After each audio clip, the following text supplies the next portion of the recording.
XFM 104.9. Lovely, that one. Now, again, I broke the rules in the week. I met up with Karl. I had lunch with him. And we were chatting and having a cup of tea. And it got onto one of Karl's favourite programmes, was the Tales of the Unexpected. Ah, of course. And all I can think is that he's probably the only person in Britain where they were unexpected. I mean, to him, when that twist came in, you go, gee, I can't... Yeah. Oh, God. Can't believe so it was the tree that did it. I mean, he was probably the only... And we were telling all these stories of horror, and he liked horror stories. And I told him this story. And I don't know if this will come across in the way, but I told him this story. It was a short. It was a horror short. This was a film you saw, was it? Yeah. And what it was, it started off, just there'd been a car crash. You see, it's a horrendous wreck. And you saw it from the point of view of the person in the car. And he was calling for his mate, and he was going, Dave... And he sort of looked over and saw a body without a head that had been thrown at. He goes, oh no, Dave. And then into the field of view came Dave, his mate, and looked at him with a look of horror, and then it sort of went black, and you realised that he was just a head, and it had been his body. Oh, wow. Right? Yeah. And I said, then it came up at the end, at the executions in the French Revolution, people experience consciousness for, and he went, oh... No, he said, it wouldn't be for that long. And then he went, if it was a chicken, it would work. Imagine remaking that film, but it's two chickens in a horrendous car crash. Their own fault for driving. It would work. No, he wasn't having that. Yeah. No, it was too long. I think he said, how long was this film? I went, 5 minutes. He went, no. It would work if it was a chicken. I like the way that Karl is something like, when you relate an incident like that, he's appalled and offended and annoyed by the people that made it, even though he's never seen it. Oh, he's annoyed, yeah. Do you have a favourite Tales of the Unexpected, one that you remember particularly that shook you up? Yeah, we were talking about the one on where there's some woman in prison. Have you seen that one? No, I can't remember them all. Right. This woman's in prison. Yeah. And she gets a bit friendly with the guy who takes the dead bodies out. Right. And he said, I can get you out of here. He said, what you've got to do, right? You've got to, at midnight... When you hear the bell toll, that means there's been a dead body. Yeah, there's been a dead body. So what you've got to do is go into, like, the place where all the dead bodies are, get in the first coffin on the right, and then I'll come along and carry you out, and you can run away and escape, right? So she goes, yeah, all right, then. So she hears the bell go. I'll bury you, right? And then I'll come back later and dig you up. Right. Yeah, but that's the point. It doesn't matter. It does matter. Trust me, Karl, it really matters. Okay. Listen, I don't know if I'm going to ruin this for people at home. Yeah. Can I just skip to the end? I would imagine that she gets buried and he doesn't come back, and she has to get buried alive. Better than that. So she gets in the coffin, and she's lying there for ages. She's buried. She can feel a bit of movement going on, so she's obviously, being carried somewhere, so she's thinking, this is it, I'm getting out. And she's lying there for ages and thinking, why isn't someone coming and lifting the lid off this? Do you know what I mean? Letting me get out. So she's really bored. She gets a lighter out, right? Lights it to have a look at who she's lying on. It's only the fella who said he'd help escape. Oh. How bad is that? That is... How bad is that? So it is quite important that she's buried alive then, isn't it? In retrospect, you realise that the jeopardy is that she's buried alive and can't get out. Yeah. It makes it so much worse, doesn't it, than just like lying in the morgue and going, actually, I'm getting out of here. Yeah. This isn't going to work. Look at Karl's face. Having told that, he's so pleased. His face is lit up. He's beaming like a child. Have you seen any? Is that your favourite horror thing ever? What was that one you told me about with the porn? That was a good one. Oh, this was fantastic, right? Right. There was this. Sorry, can I just check now? We're just remembering classic episodes of the Tales of the Unexpected. This is important. Well, I saw one, right? I saw one on Tales of the Unexpected, right? And it was these two gents. What they used to do, they look down the obituaries and they'd blackmail the wife or the son of a dead eminent person, like might be a priest or a doctor, something like that. And they'd go and they'd say, he bought some erotic stuff from us before he died, and he owes 100 guineas and all this sort of stuff. And they'd pay up because it'd be so embarrassing. They just didn't want them, so they'd just pay him, right? And this one bloke said, who are these people? I'll meet with them. And he goes round there, and he goes round, and they go, your father, he goes, my father could not have bought any erotic material from you. They did, he goes, he couldn't have, he's blind. Right, and that was the twist. And Karl went, So it was magazines, not videos, then?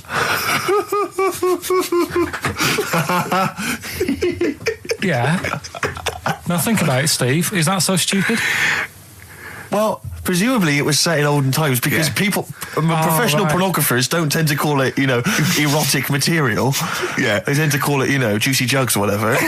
But more than that, I don't understand how a video is going to be any use to a blind person either. I know that you can hear the sound, Carl. Look at him nodding like he's caught me out. Yeah, what sound were you hear? Do. Your meter needs looking at? Yes. Cut. What's then? What's that? Then it's just noises, isn't occasional groans. Yeah. Right. You could listen through the wall at your neighbours.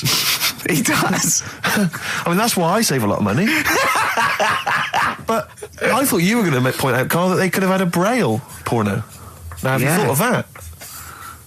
Look, feel the lumps on that. Exactly. Think about it, Carl. Think about it. You're excited now. Yeah. Your girlfriend's away, Carl. Yeah, the cheese grate has only entered the cupboard. No, she's a good-looking lady. Oh. What do you make of the first genetically modified baby? Oh. Are you worried about this? Do you know what did they do? What? Let me see what it says here. Isn't it just choosing the eye colour? Well, this is the concern, isn't it? That in the future you'll be able to decide whether it's a boy or a girl, how intelligent it is, what it looks like, is it handsome, is it ugly? Obviously, no one will choose an ugly baby, and so on and so on and so on. And so it means that where will it lead? Where will it end, Carl? Are you concerned? I've thought about this a lot. What will us three look like in the future if they're being, genetically modified beautiful people? What will we be like? How will we be considered in society? True, yeah. But we've talked about this before, haven't we? About the cloning thing. Yeah, that's a bit weird. Yeah. But I don't think it matters because at the end of the day, right, you might look like some other kid, but it's the way you're brought up that will change your features and the way you are, your personality. If you lie, you get a long nose, don't you? Well, no, but listen, right, because I remember when we, I was growing up on this estate. This is going to be good. Go on. No, it's not. It's just an example of how this doesn't work. Go on. So we don't need to worry, sort of thing. Sure. Right? Okay. So I'm growing up on this estate, and there was this woman about 4 houses down, right, who's a bit rough. All right. Didn't fancy her. Oh God, no. Right, but she had a baby. Well, tell me about her first. I'm interested in this woman. Why was she? It was a very. Was it like being a man in a dress? I mean, I didn't grow up in a posh house or anything. And I'm not saying that if you live in a bit of a rough house, you're a bad person. What does she look like? But anyone can tattoos, clean up. Look like Tony Green with a fag on. They didn't clean up much, right? Oh. Which, even if you've not got a lot of money, you can still try and make the place look nice. Yeah. Right. But she didn't, and a kid used to take a horse into the house. Sorry. Whoa, Neddy. What do you mean a kid used to take a horse into the house? Where did he get a horse? Must have nicked it from somewhere. Must have done. You've seen a horse with it? No. What, is that from outside the saloon round the corner? Yeah, was it just tied up with a bit of leather? Right. That's great. Did Big Jake come looking for it? I'd been out. So let me get this. This was before the lynching stopped or after. Where did he get a horse from? What do you mean he must have nicked it? His mum said, "Where'd you get that from?" "I bought it." "All right then, but keep it out of the kitchen." I don't want you going Catlin rustling. Where did he get a horse from, Carl? And how long did he have it for? Was he leading it or riding it? Mum, open the door, I can't stop. I can't stop it. Open the patio door as well. Looks like we got us a runaway. What do you mean? I don't know, but the thing is they couldn't afford to buy one because they're not cheap. So I'm just guessing. Maybe that's wrong of me. But I think... He had a horse? Yeah, right. So that's why the family didn't have any money. They'd spend it on the horse. No, exactly. That's what I'm saying. I don't think they would have bought it. So anyway... Yeah, it's wise to whisper, Carl, in case they're listening. Yeah. And they could be in the room next door. It's not buying it, it's keeping it as well. So I was like in the car with my dad coming into the avenue, and you used to have to drive down it to turn round and sort of go back to our house. You had the traditional method of transport. Yeah. And the horse was in the lounge. Reading a paper. Just like walking around. Oh, God! is it? What? And when I was doing, I tried to earn myself some money once by flogging little flowers in plastic cups. What? This is genius. It just keeps coming. What do you mean you're trying to flog little flowers? What do you mean? Wait. Let's play a record. Let's play a record and come back to this, because it's always going to just unravel and unravel. It's going to go on for hours. Let's play a track, deeper Carl. and deeper. It's like an onion, isn't it? We've created a whole world here where there's a man living with a horse. Just walking around the lounge. I come from the West Country. I've never heard anything like that. I just think of a big sort of like orange carpet and it's got a rediffusion telly and this horse going, I'm fed up in here. Exactly. This is really... I am not taking the rubbish out again. Yeah. Right, play a record. Let's have Velvet Underground. We've got that lined up. Oh, yeah, the classic from the first album. I'm Waiting for the Man. Let's come back to the horse in a second. Little flowers in pots. What do you mean?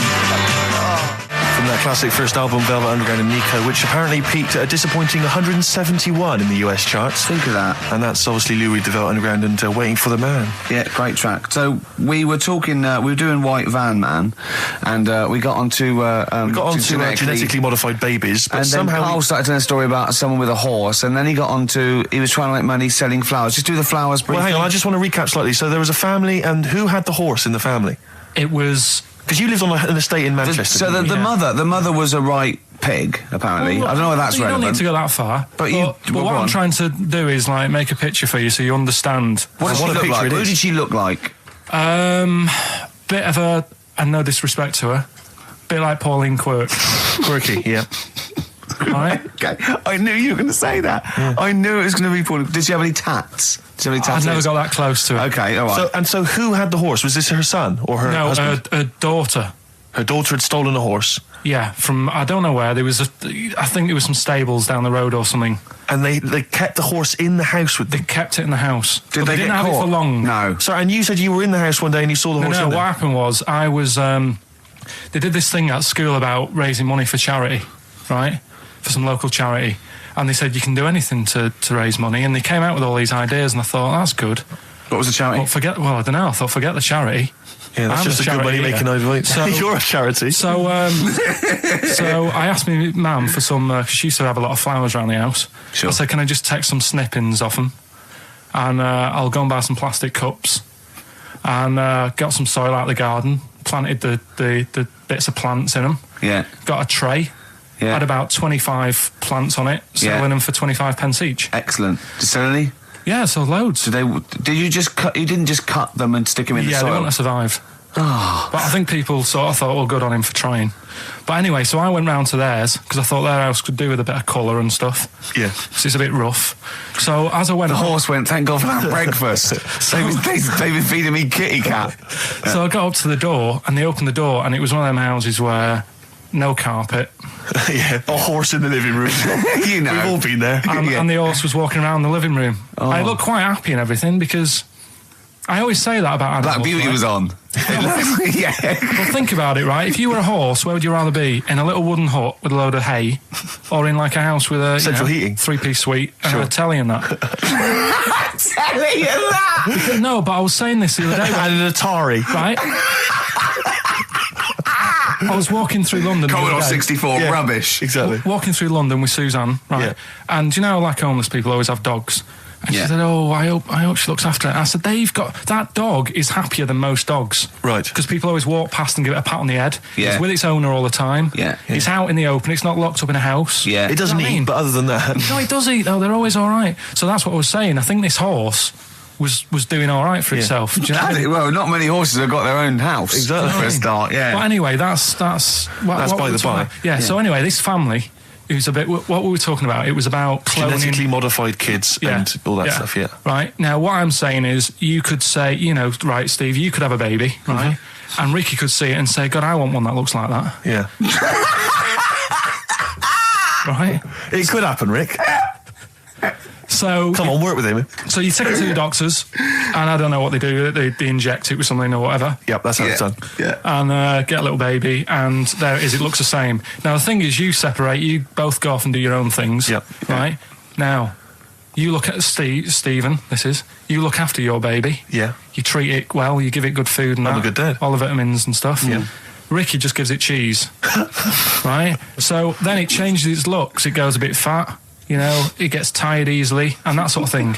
Now, when this family, Why am I just feeding a baby cheese? right? This family who had a horse in their house. Yeah. They had a little baby, and my mum went round and said, "You're not going to believe this, but it's a beautiful looking baby," right? Yeah. And I was like, well, you know.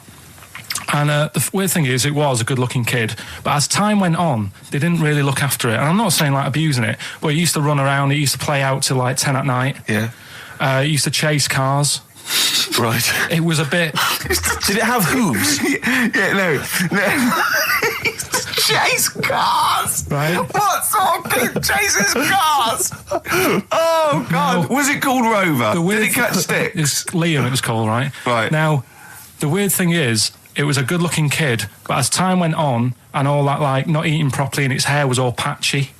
It's not Liam Gallagher, is it? And chasing cars and that, and it became an ugly kid. It's definitely Liam Gallagher. And that's what I'm saying, right? You can clone all you like, but at the end of the day, it's how you brought up. Brilliant. Wow. Wow. Life. Wow. That was a hell of a point. Oh God. But am I right? Oh, you're always right, Carl. Finally, White Van Man, what do you make of the fact that Sainsbury's are bringing in square tins? Is that true? a concern for you? Is that true? Apparently so. Why? Dunno. Like it's easy to stack. This is what the guy in the Sun has said. That should be interesting. That should be his comment on Sainsbury's are bringing in square tins. Is that should be interesting for meatballs.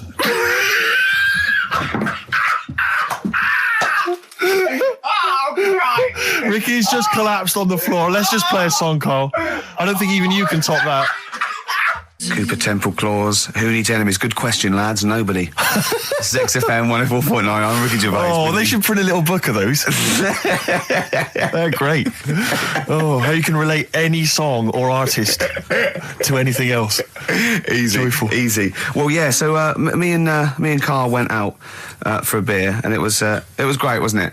Yeah, enjoyed We started off, good. and you met my mate Robin, didn't you? Yeah. And some of the stories. Do you want to tell Steve some things about Robin that you've done? Do you know him well? Yes. Well, do you know about his worm problem as a kid? Go on. Right.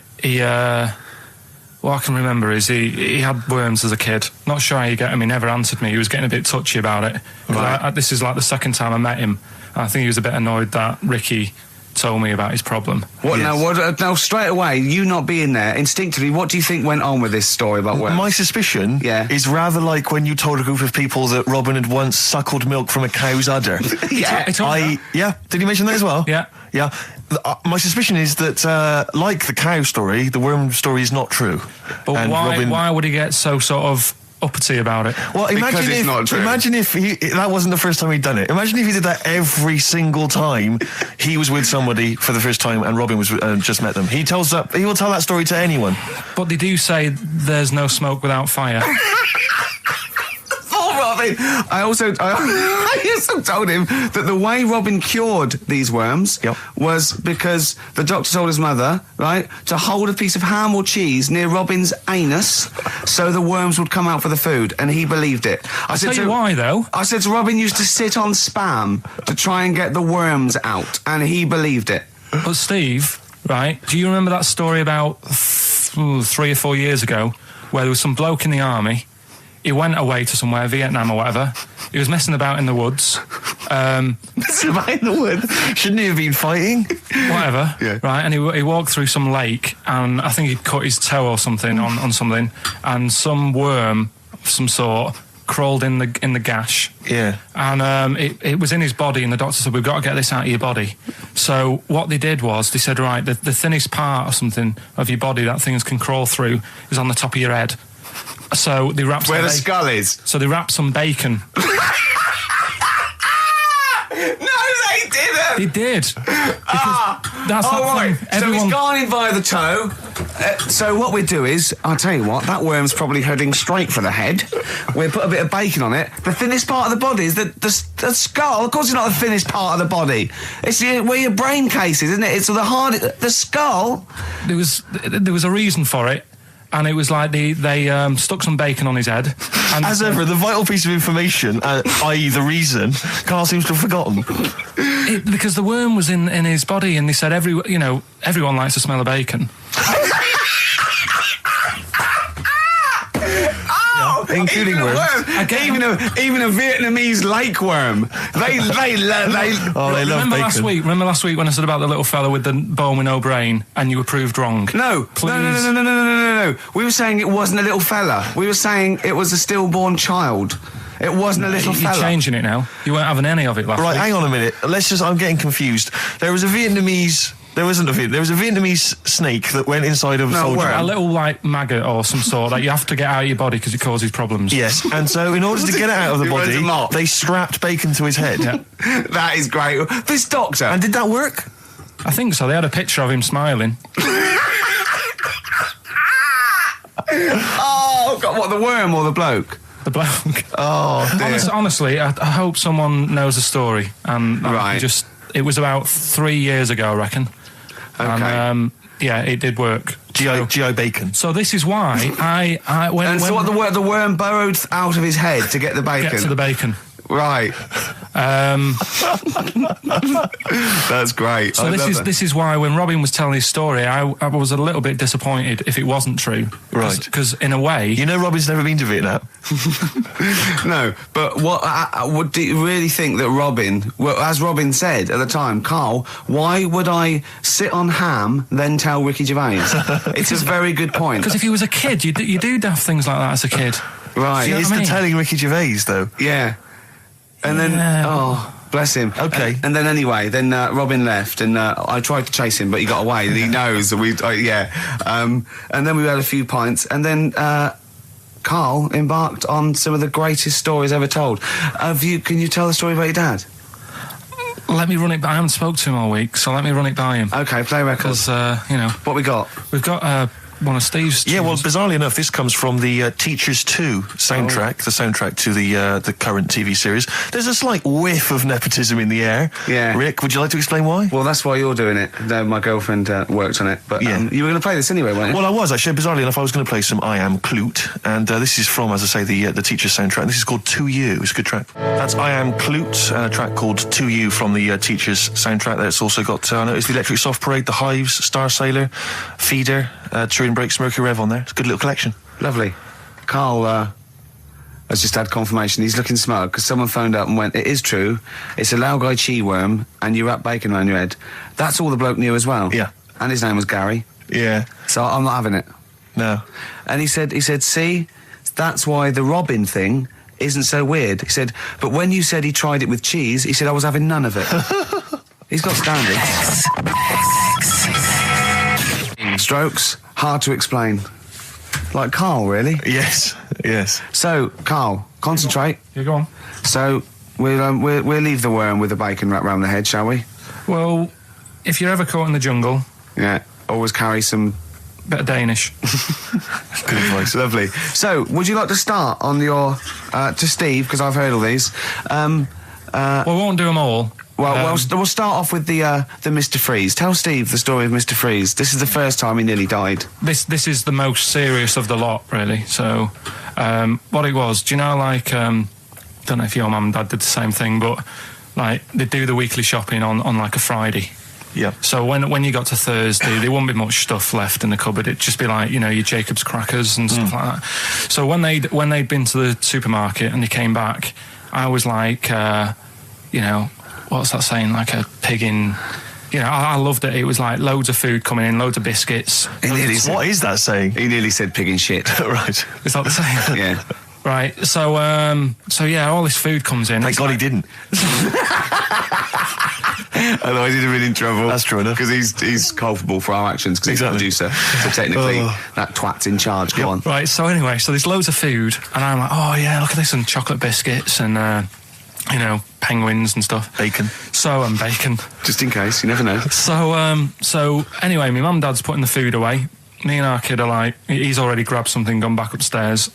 It's like feral children. It's like a quest for fire. And then they run upstairs. What did he do? Sit under the bed, gnawing at some sort of pig's trotter. So I saw. Do you remember Mr. Freeze Pops? I do. Yeah. So they're kind of like popsicles, icicles. Yeah, but really long, like a foot long, right? Yeah. So I thought I'll have one of them. So I grabbed it. Went for the nutritious stuff first. Absolutely. And like my mum and dad are putting this stuff away and what have you. And I rip it open and knock it back, right? Straight away, just right back like Swallow that. Swallow it straight away, yeah. But it went down the wrong way, right? So what, down your shirt? So I was like, oh, God, I can't breathe. And my mum and dad didn't even know what I'd ate. Do you know what I mean? I ate it so quick. Yeah. And I'm sort of tapping my mum on the back, going, and she's going, oh, God, you know, he's choking again, because I was always choking. If it was one thing, I don't know if I've got like a small throat. But I mean, even Ricky knows, I can't drink that much, can I? Yeah. Do you know, or eat pebbles. I'm not a quick drinker. I'd always, I think I'm scared of like swallowing stuff. Yeah. And it was like bottle tops and mint imperials and stuff. I was always choking on stuff. Oh, jeez. So anyway, she's going, oh, God, what's he picked up on it now? Drop it. So, hit his nose with a stick. So I was going, I'm choking. At this point, my dad had I think he'd put his share away, you know, his food away, and he'd gone. His share, I love it. Yeah. He'd gone to watch like Winner Takes All or whatever in a lounge, and I was in the kitchen, and I was starting to I didn't care anymore. Do you know what I mean? I just got to that point where I wasn't struggling anymore. You just thought, I'm done. I just was like falling to the ground.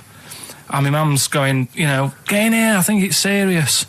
My dad comes in and sort of starts shouting at me, saying that's what you get for being greedy.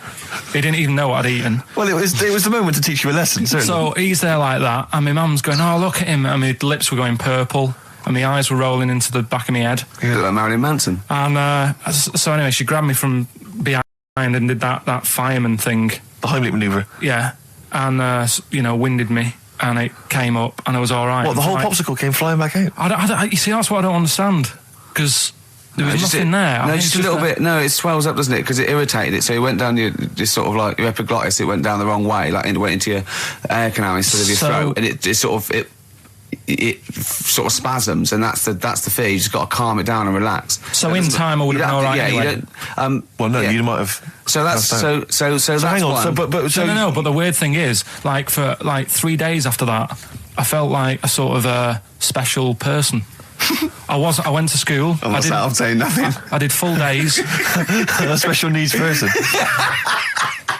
Yeah. I went to school the next 3 days after that. I didn't wag it or anything. I did full days. I love that. 3 days, turn everything. Yeah, exactly. After 3 days, you thought, screw it. Yeah, did a quick history exam. Yeah. Right, next one. Weird. That's popsicle. That's popsicle hell, we'll call that. Right, next one. Which one's the next one? Oh, what about your paper round? Right, the paper round one. Paper round, I'd still say it's the best job I've ever had. And he means it. No, I really enjoyed it. It's like, you know, you don't have to work with anyone else, right? So you make your own rules. Just think of that. You know, you sort of You're spreading information to people, vital information. Giving a service, and no one else is around. You know, you can just do what you want and think about stuff whilst you're cycling around on your bike. It's really good. Yeah. So anyway, imagine the stuff he's thinking about when he's riding around his bike. So getting in the head of a salamander. So anyway, I loved it, and even though I only got 50p a day, right? No matter what the weather was like and stuff, I used to get up at 4:30 and go and do the round. And why did you get up at 4:30? Because I wanted to watch the Pink Panther at 5:30, so I wanted to get me paper round done. I said, why didn't you watch the Pink Panther? And then he went, I can't sit there thinking I've got my paper round to do. He'll ruin it for him. Yeah. So is it a good job or not? So 4:30 I was up and about, and this morning it was like winter, really bad winter, bad snow, you know, freezing cold, really windy and all that. And my mum said to me before I went to bed, she said, don't be getting up tomorrow, I'll give you the 50p. I said, it's not about the 50p. So, you know, people want the papers and stuff. So, conscientious. So anyway, I went to bed thinking, you know, that's it. I've told her I'm still going, so, you know, whatever. Go to sleep, get up in the morning, and put all my kit on. And I used to have layers of clothing on because it was really cold. They had a big anorak on with the fur on. I had waterproof pants, and I got my paper round bag.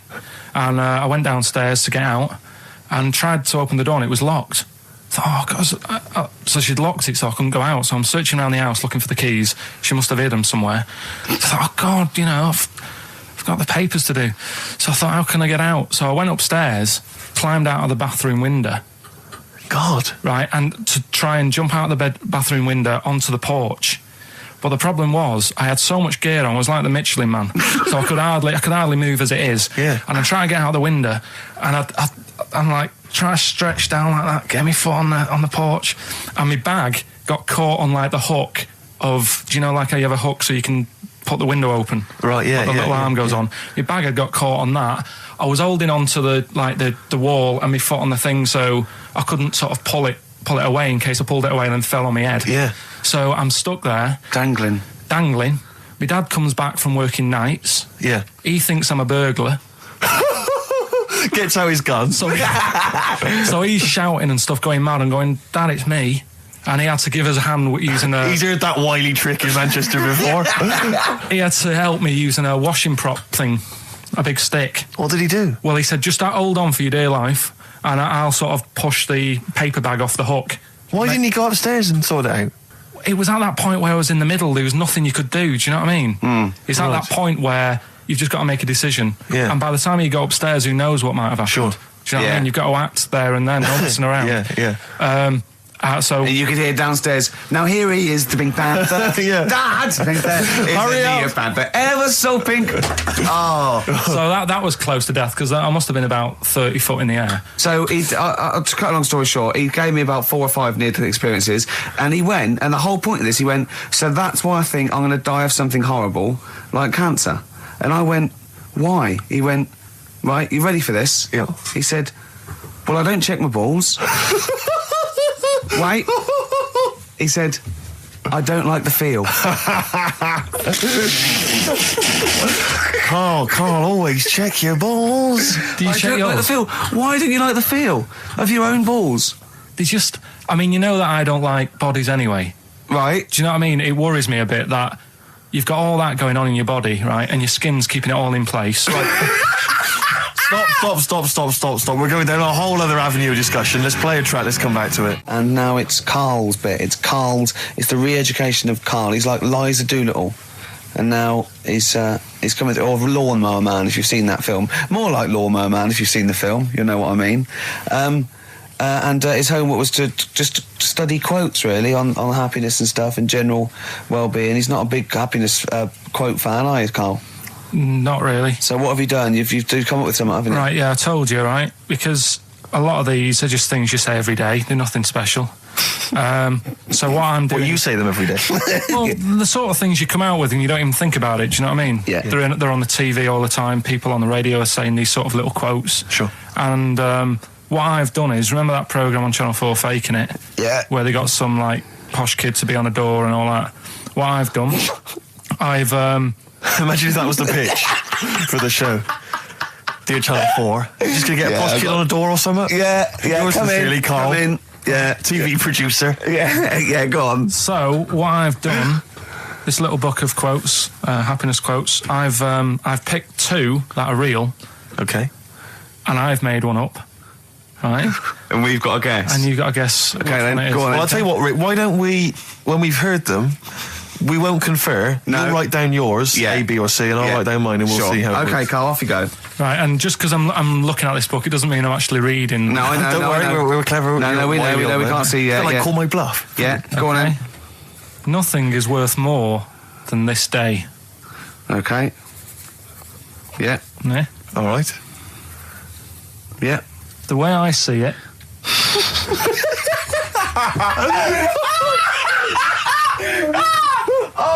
Oh God, my head's gonna burst. No, hang on. My head's gonna burst. No, Hang on. this might not be Carl's. Oh, it might not be. How do you know I haven't tweaked them a little bit? Yeah, good Okay, point. fair Good enough. point. No, good point. The way I see it, if you want the rainbow, you got to put up with the rain. Yeah. Okay. All right? All right, yeah. Okay, hang on. It's not here.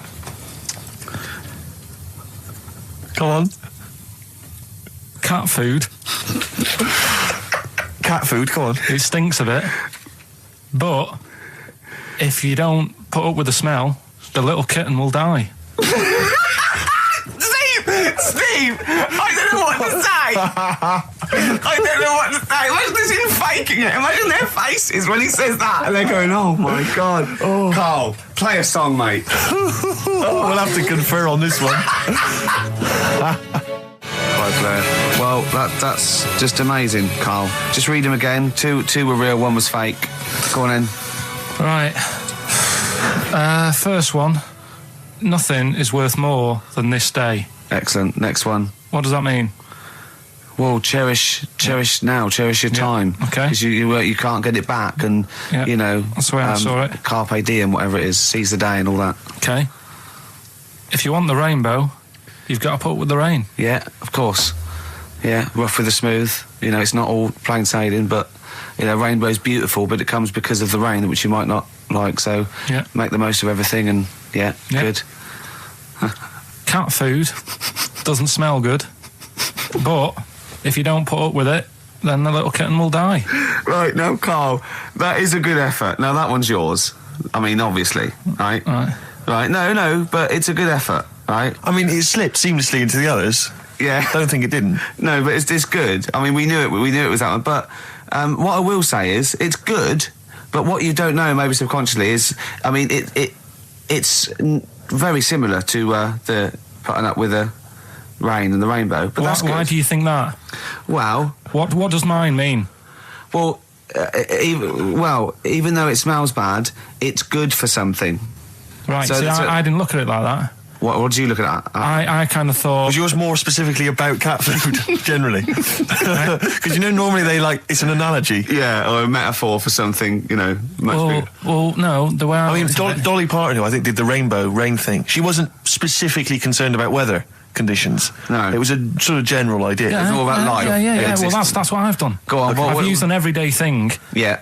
And put it with today's problems, right? Go on. So, like, my girlfriend, she might like to go shopping for clothes. I hate it.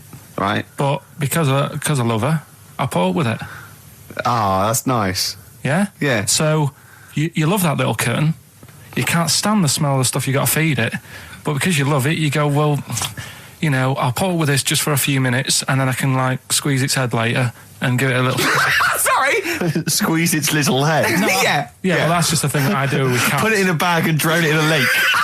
I can feed it and then I can throw it against the wall. Exactly. So you didn't see it like that, did you? No, that's very good. So it's about love, is it? It's about putting up with the bad things for something you love. Yeah. Well, that's nice. But that's Carl, good. you seem now to be convinced and rather smug that you've tricked us and that you've fooled us and that we didn't understand it. Well, I say that's your fault, not ours. No, it's not, though. I mean, look, that man in Forrest Gump, he was a bit of a nutter. And he came up with the life as a box of chocolates thing. Yeah. Now, if that was in this book, you say, oh, yeah, brilliant, you know, good bit of work. But if he was sat here doing the show with you, you'd be taking the mickey out of him. Sometimes I feel he is. No, but Carl, I could. In fact, if people are out there, we're too lazy. Could you write down everything Carl's ever said? Because I think we could publish that. Yeah. He said one today. He saw my salamander. It's not a euphemism. He saw my salamander, and it's just sitting there in the tank. Your exotic pet. Yeah, and he's worried about there not being a lid on. And he said, I went, what are we worried about? He said, wow. He said it sits there for 24 hours a day, obviously planning to get out. Well, it's got nothing else on its mind, and it's the daft thing is, he has actually got the lid ripped up a little bit. And he'll be looking up there, and it's going to get out. But what's the worst that could happen? What's it thinking? What do you think it's thinking, this salamander? It's got its eye on the DVD player. I can have Ian be down the market. Class. Rock the Casbah. I love the fact you had at least 3 minutes to get that right. I know. Prepare and get that right. I know, but my mouth was full of Maryland cookies. Yeah. You know, last week, this would blow your mind. He came in, do you know what he'd bought? For himself, about 10 penguins. Who buys penguins still? I know. Or wagon wheels. Oh, I've never liked wagon wheels. You've not been a fan? No, but I was sorry about that. It's The Clash and Rock the Casbah. Talking about records, have I told you that time my brother-in-law... he was moving out of his place, and I think moving in with my sister, and I was about like I don't know, 13, and so he was about 30, and I moved in, and he brought round all his records when he was storage to leave them at our house, right? And he had all these old sort of records, 50s and 60s records, no Elvis, right? And they put them upstairs, and I was looking through them, and it's just all like Elvis stuff and Beatles stuff. And there was a mate of mine who loved Elvis, okay? And he had loads of chemicals. Yeah, he had loads of chemicals, and I was into chemistry, and he said, "Let's swap me some chemicals for them." So I sort of nicked about 5 Elvis singles, and I got all these chemicals, and then the guilt just hit me. I just thought, well, he's going to notice that. And one night, I just came downstairs and I confessed to my mum. And she went, all right, well, I won't tell him, but you've got to be good. And it's sort of like I was just really, really good for a year. And then I remember when I was about 18, my brother was talking about it. And he said, did you ever play those records I left for you? Brilliant. He told my mum, he said, these are for Ricky. She just didn't tell me. She was sharp, wasn't she? She used opportunism there. Oh, that's genius. And that was it. That's why I was good. But you've never stolen anything since, have you? No, I don't. Except that spate of shoplifting after that to teach your mum a lesson. yeah. Well, I went round and arson. No, I did. I just couldn't believe it. It was terrible. I remember. I think all kids go through a phase of shoplifting. Well, and when I was going through it, I used to just little things, just like magic markers and magazines, Mars bars, that sort of thing. Yeah. And one day, right, my mate Anthony, his mum called up my mum and said, I've got to meet up with you. I've got to have a word with you. And she said, what about? She said, I don't want to talk about it over the phone. So she goes, oh, right, well, yeah, come round tonight then. So anyway, my mum sees me, she don't want to be in an awkward position and, like, be a bit embarrassed and what have you. So she sees me and she goes, right, Anthony's mum's coming round. What have you been doing? Yeah. So I go, oh, God. I said, I've been nicking stuff. So she goes, like, what? So, not big stuff. I've had a few calculators and Mars bars and stuff. How many? I'll just work it out. Hold on. Works out at 7.2 per day. So, how many calculators do you need? So it was when that phase. You failed maths, didn't you? Everyone wanted a calculator. It was like a trendy thing, wasn't it? Right. Oh, yeah. In Manchester a couple of years ago, yeah. So anyway, I told her all this and I confessed to, like... Computers will make it there one day. I confessed to... There's magic in the back of battery. Go on. Confessed to nicking all this stuff. She comes round. She only wanted to borrow some money. Brilliant. She said, oh, I don't like asking. I was a bit embarrassed to ask you over the phone, but can I borrow 20 quid? Oh, that's fantastic. And there's me. That's great. And it's similar sort of thing to yours. And did you? And he went, hold on, Mum, let's just work out the interest on that. I banked 10%. She'll owe you £4.40. Yeah. Oh, so your mum was a loan shark. yeah. And did she mention that you did stuff with that other? Because what I'm saying is, presumably you got your mate in trouble. No. Right, you didn't. That's great. Anyway, should we have some more music? Because we've been waiting for hours. What are you going to play, Carl? We've got the Cooper Temple Clause. Oh, brilliant. His homework was to come up with those stupid lateral thinking problems. We maybe should give an example of the... Romeo and Juliet, right? Romeo's asleep on the bed, Juliet's on the floor, covered in water and broken glass. What happened? And you ask all these stupid questions, and it's... Romeo's a cat and Juliet's a goldfish. Again, awful. What am I thinking? Yeah. Yeah, go on then, Carl. Right, Yeah. There's a bloke lying on the floor, right? He's cut his head, blood's coming out of his head, and all his mates come running up, and they're all stood round him. Yeah. And they don't take their hats off as a mark of respect. That is outrageous. Why didn't they take their hats off? I'm laughing, but it's probably as good as the real absolutely. ones. A bloke's fallen with his... Yeah. He's lying on the floor. Yeah. He's dead. Yeah. His mates come running up. Was it important that his head was cut? I don't know. Would it have been okay if he'd have been wearing a hat? He wouldn't have been dead if he was wearing a hat. What's your answer? No, you're meant to answer a question. You don't just go, what's your answer? You say, where's the turn? So you go, no, and I have to guess. It's obviously like sort of a motorcycle stunt team or a parachute. Why didn't they take their hats off? Because they're probably still on the motorbikes or something, or... Well, yeah, but if you mark a respect to someone, you could take your helmet off. I'm getting angry. What? They're parachutists. Why can't they take their helmets off? Because they're coming down from the sky. But he's on the floor dead. Well, but they can look down and see him on the floor. Are they on the floor, Carl? They're on the floor as well. They're walking, are they? Yeah, well, they sort of stood there looking at him. They're stood there. Yeah. They're stood on the floor looking They're at him. soldiers. Why? But why? If Because it might be in a battle zone. They might have their helmets on, and he's been shot in the head. No. Well, that does work. You see, this is my point. That one works. That one works. Unless you've given us a piece of information where that doesn't work. What's the difference? Why is yours different to he's been shot in the head in the trenches and they're looking at him and they keep their helmets on? I just don't think it matters as much. If they're in the trench, they're already guarded a little bit. So they could take their hats off. It's the best mate, for God's sake. Okay, he's dwelling on this. Are they normal hats? What kind of hats are Give you the they? answer. No! Don't get ratty. What kind of hats are they? Baseball hats? If I told you what sort of hats they are, you'd have the answer. Wow. Okay, I've got to guess what sort of a hat it is then, have I? Right. Is it a trilby? No. Is it a bowler? I know what it is. What? They're spacemen. No. Oh, that's a good That one. one works as well. This is my point. I like that one a lot. It works. He's fallen on the moon, and not that the moon happened. It was set up, wasn't it, in the studio? We know that. Yeah. Okay, Carl. What's your answer? Builders on a building site. Why is that different to soldiers? Because bricks don't fall in wars. But bullets fly.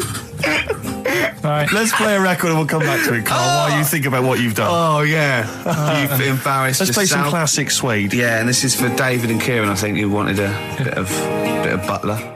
This is a bit easier, but I still think it's a good one. So this is, we should explain what this is if you just tuned in. It's one of those stupid lateral thinking problems That Carl himself has created. Yeah, that was his homework. Right, this one. It's a fella. He has a normal day doing stuff. Nothing wrong with him. Right. And It's the twist in the tale. It's just like Tales of the Unexpected. Yeah. Just a normal day, nothing wrong with him. Hold on, though, he's got the legs of a fish. Go on. So, that's why he's been hiding his legs. So Go on. He does his The normal, legs of a fish. Sorry, Carl, carry on. He has his working day and that, Yeah. and then he gets a bit tired. Goes to bed. He puts the light on, leaves it on, goes to bed. Oh. That's crazy. That's mental. I can't think what's happened. Anyway, here's Radiohead. Right, okay. What? The question is, why does he put the light on when So he's a going man, to bed? he's had a normal day, he's come home from work. Is that right? He's come home from work or he's not been working? Yeah, he's just been out? no, it's been working and stuff, I think. You think? You've made it up, Carl. You can decide. So the question is, why has he put the light on when he's asleep? There's a reason that he's put the light on when he's asleep. Has he gone to sleep? No, Carl, don't shrug. You're meant to answer these questions. He put the light on before he went to bed. Yeah, and the question you're asking me is why? What's the scenario? And the light's on and Yeah. that, but he's gone to sleep. Yeah. He started reading and then he fell asleep. No. Did he intentionally, for some reason, put the light on? Every night. It's mad. Sounds mad. That's Carl, doesn't it? Every night he does it. Yeah. He puts the light on. So- when he goes to Light sleep. on it, goes to bed. Carl, is the point of this, he puts the light on for a very good reason. Not for us, but for some people. He's blind and it's always been on and he thinks he's turning it off, but it was on in the day and he thinks he's turning it off, but he's turning it on because he's blind. That'd be stupid. That works. No, that works great, Rick. Yeah. Thank you, Carl. So you've got to come up with what... Hang on. If What? you're blind, why would you put a light on? No, he thinks it's off. Yeah. But why would he turn it on anyway? Just think so he doesn't get burgled, so people know he's in because he can't see him. So he just he puts the light on when he's there, then he turns the light off when he goes to bed, so people think it's fine. But he's got it out of kilter, and actually he's walking around in the dark all day. I don't believe that if you're blind, you turn your light on. I don't think you'd be living on your own, would you? I'm not having that for a Do second. blind people live on their own? For a second. Well, some people do. Lonely blind people live on their own. No, if you got bad eyes. Any of them women? Are there any blind women who are living on their own? Rick? No, I mean, if you know of some blind women. Oh, wait, 700, 800, 1234. We've gone through this. If you are a blind woman with no standards and you don't care annoying voices and smell, yeah, then get in touch with you. yeah. I mean, you've got to be within the ages of say 25 to 65. You know, Right. well, call it 75. You fussy all of a sudden. Yeah, go on. If you were blind, would you live in London? Because someone said yesterday there was one struggling outside in Leicester Square, and I don't understand. If you were, I mean, you know, That might have been a tourist. but why come to London if you're blind? It's the worst place in the world to come if you're blind. To hear the sights. To hear the sights. It's a bit mad, isn't it? Well, they have. They do the same job. They have tourist needs like anyone else. Yeah. No, but it sort of stinks, and you'd go away going, "Oh, it's not that good." I just thought that I thought it was a bit weird. Well, never mind your concern for the partially sighted or sight impaired people coming to London. Get on with this. Yeah. So there he is. Yeah. It's like, a bit tired. Yeah. Just put the light on. Get to bed. Yeah. So he turns the light on and he goes to bed. Yeah. Oh. Should we play a track? He's not sleeping on the job. He's a lighthouse keeper.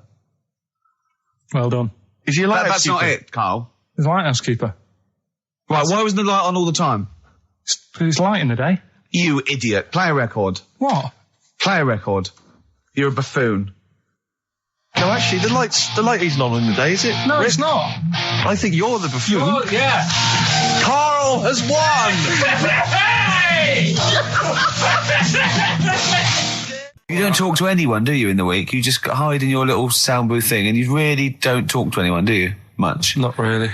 No. I mean, you might call up. Yeah. But no, I keep myself to myself. Yeah. Then you don't get bogged down in the office politics and stuff. Yeah. Is there a lot of office politics here? I don't know. I don't get involved in it. Oh, yeah. Proved your point. So when we're away and we're like out of action, who, other than Suzanne, who will you talk to of the day? How will you get a sort of feedback from the world? How will you get sort of like input and... I always, if ever I've got like a question on anything, the internet's sat there and I can just go online and find out. The internet is good. It's brilliant. But it's not all verified. It's not all necessarily factually accurate. Anyone can put things onto the internet. It's it's freaks and things that put on things like... Here's one that I read in a week, right? Go on. About this woman. Yeah. She was a bit of a punk. And to get her hair done like she wanted it. Super glue? Right, no. She got lard. Apparently it's a popular thing, you might know. Put lard on your head. Yeah. And you put it in the oven. Oh. Now, apparently the heat that you get from the oven is different from the sort of heat you get from an hairdryer. Right? And she had to do that to get the style that she wanted. But anyway, she comes into money or whatever, treats herself to a microwave. Right? It's not true. Opens the door, jams the things, like the little catch. So the microwave works. She jams it with a screwdriver or a knife or something. Yeah. Puts the microwave on, sticks her head in, boils her brain. Don't be ridiculous. Right? Well, why is that ridiculous? Boils her brain. She boiled her brain. She boiled her brain. And this is what's good about the internet. I went straight from that, and there was a subject about brains. And do you know that Russell Crowe, when he dies, is given his brain to charity or something, some sort of some people who can do stuff with it. She gave hers to Pot Noodle. Vesta. Yeah. Oh, That's boiling the a sort of skull. Yeah. That's not true. It's not true, Carl. Just urban myths. Someone made it up. Yeah. For a laugh. They're just too convenient urban myths. Everyone's you can tell an urban myth's not true because it's always this happened to a mate of mine, and when you say what happened then, they go, don't know, that was it. Was it? Was that it? Was it? Someone boiled a brain and that was it. There was no more story. Well, were there any dates, locations, times? I think it was in Belgium. There's that one. There's that one that a bloke, right, was going to get a phone call at 4:00 to find out if his business was, okay, right? And if he didn't get the phone call, he knew he was broke, destitute. So dead on 4:00, the phone didn't ring. So he went up to the roof, his office, and he jumped off to commit suicide. And as he was passing his window, the phone was ringing. Oh no. Carl, it didn't happen. Didn't happen. Think it through. Think it through. Who told that story? Who told that story? As he hit the pavement at 120 miles an hour. He's the only person who could have known that series of incidents. Also, why didn't he wait? Dead. As his life's at stake, why didn't he wait till 5:00? I said I'm going to give it 5 minutes just in case. In case the lines are busy. Yeah. And what sort of bloke goes out? I'll call you at 4. Okay, if your business. Well, call me anyway. No. If I don't call exactly 4, then no, you commit suicide. Commit suicide. I would, because if I don't call at 4, that's the end of it. Well, call me anyway. No, that's not the way I work. Why can't you just call me and tell me the other way? Well, I'm telling you how I do it. If you're bust, I don't call. Can't you just call to verify in case someone goes, what if it's engaged? It won't be engaged. Just commit suicide at 4, please. It didn't happen, Carl. The other one, right? A bloke, right? He's on a train station, and I'll tell you how I heard it. He's waiting for a cruise station, whatever, and he shits himself. As you do. And so he goes, oh, well, train's in 5 minutes. So he runs across to Millets and goes, quick, Levi's 36. The bloke just puts it in a bag. He runs onto the train. He goes into the toilet, takes his trousers and pants off. He's soiled. Yes. Throws them out of the window. I won't be needing those again. Cleans himself off. Open the bags. It's a jacket. Oh. No, it didn't happen, Carl. At what point did he go into it and go, quick, Levi's 36? And the bloke went, sorry, Levi's 36, what, a pair? No. Shall I wrap them? Them? It. Shall I wrap? Just wrap whatever it is. Do you want to look? No. I'm not looking when you're putting it in the bag, please. Right? 36 waist stories. Well, don't say anything. I've told you 36 Levi's. And put it in a bag and charged me for it. Yeah. I don't want to discuss it further. Yeah. There was one... Here we go. There was one about a woman whose husband died, and she had him cremated. Yeah. And made like a little egg timer out of him. Right. And she said, I did that so it can still help around the kitchen. Well, that might be true. That might be a joke. That's quite sweet. That might be true. It's a true story, again. It was all... No, not again, because the ones I just told weren't. Nor is the boiling the brains in a bag curry microwave. Head story, true. Yeah. That's all. That's nearly it, Carl.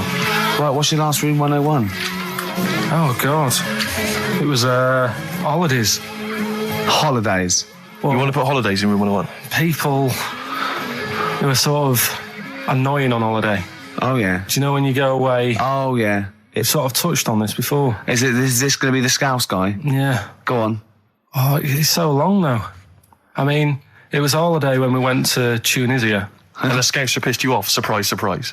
Yeah. Yeah. But the annoying thing was, when you go on it was a cheap holiday, and like the lesson here is, if you want a good holiday, you got to like spend some money. Yeah. And we didn't on this one. We spent about, I don't know, 400 quid for 2 of us for like a month or something ridiculous.